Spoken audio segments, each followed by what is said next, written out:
Alright, in this lesson I'll introduce the isnull and notnull methods, and these are complementary methods, so they go hand in hand, and they can be called directly on a series within our data frame, and they're going to return different results depending on which method you call. But obviously they're going to check for the null status of every row and return true or false depending on whether that condition is met. So it's just another way that we can generate a Boolean series for the purposes of filtering later. Let's begin by executing our code to import our employee CSV and store it in the df variable. There I have my first three rows. Let's say I want to extract the rows from the data frame where the value in my team column is null, so that NaN value that we're all familiar with by now.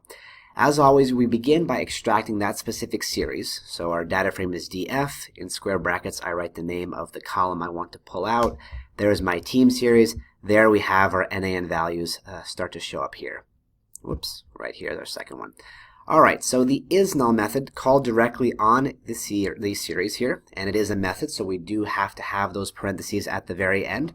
And the isNull method works exactly as you'd expect. If it is null, it's going to return true. If it's not null, it's going to return false.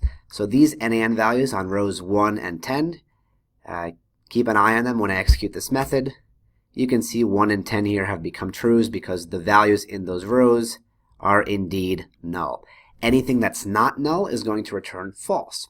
So now that we have a Boolean series of trues and falses, true where it is null, false where it is not null, we can pass this to a variable like mask. And now if I do my extraction by getting my data frame with the square brackets and putting in my Boolean series inside, there you can see I'm going to pull out all the rows where the value in the team column is null. You can see all the NaNs here are populated. So I'm going to collapse this and move on. And keep in mind, as always, that you can combine and mix and match these methods. So you can use isNull, not null, then you could pull in isIn, then you can pull in another Boolean series with a direct comparison with the equality operator of double equals. You can combine and mix and match these along with the and or operators that we introduced. So these, as long as you have a Boolean series, you can always use it for the purposes of filtering. That's really the key takeaway. And these methods basically simplify the process of creating a Boolean series for us. As long as it's a Boolean series, it can be used one at a time or in combination with other Boolean series in order to filter.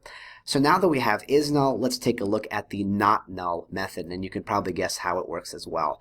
Let's take a look at the gender column now. Let's extract all the rows from our df data frame where the value in the gender column is not null. So we have a valid value like male or female. So as always, we begin by extracting the column we want to work with. df, which is our data frame, gender in square brackets. There is our column and there are our values. So now I'm going to call the notnull method on this. It is a method. It does require parentheses, no arguments though. So again, the notnull method is going to work in reverse, the opposite of isNull. If the value is not null, and all of these so far are not null, it's going to return true. And whenever it does run into an NaN value, like here on row 20, it's going to return false, because it is false that that value is not null. It is null. So when I execute this, we'll see a bunch of trues. These represent all the valid genders in that column. And here we start running into the NaNs, and those show up as falses. So now I'm going to store this in a variable. Let's keep things interesting and actually give it a different name just so we break out of that mask habit, and you can see that it doesn't have to be that same variable. It can be something arbitrary, whatever you want. Condition, X, Y, filter, whatever you want. Actually, you should probably avoid filter because that's a Python keyword.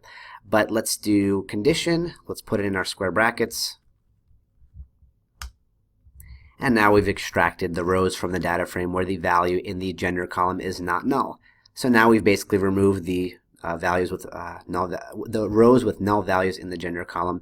Pretty simply, 2 lines of code. Imagine operating this on something like 5 million rows in a huge colossal data set. Pretty effective to do this in simply 2 lines. So very effective. So these are the complementary isNull and notnull methods. Call them directly on a series to return a brand new Boolean series. The isNull method will give you trues if it is null and falses otherwise. The notnull method will give you trues if the row value is not null, which means it's a valid string or integer or so on. And the opposite as well, the notnull method will give you a false if the value is null.